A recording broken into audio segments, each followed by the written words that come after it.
तर दोन राष्ट्रवादी एकत्र येतील असं वाटत नाही। हे म्हणजे बिर्याणीमध्ये गुळवणी मिसळण्यासारखं होईल असा खोचक टोला शरद पवारांचे राष्ट्रवादीचे आमदार उत्तम जानकरांनी लगावलाय।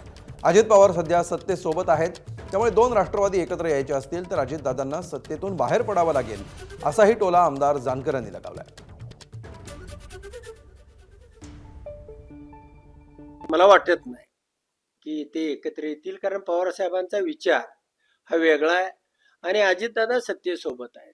त्यामुळं मला म्हणजे अशी बिर्याणीमध्ये गुळवणी चालेल का नाही मला वाटत नाही। कुठला तरी निर्णय त्यांनाही अजितदादाला तर घ्यावा लागेल, नसेल म्हणजे सत्तेतनं बाहेर तरी पडावं लागेल। उद्या काय घडणार आहे माहित नाही, पण जो विचार पवार साहेबांनी तो विचार घेऊन आम्ही पुढे चाललोय। आणि एबीपी माझा, उघडा डोळे बघा नीट।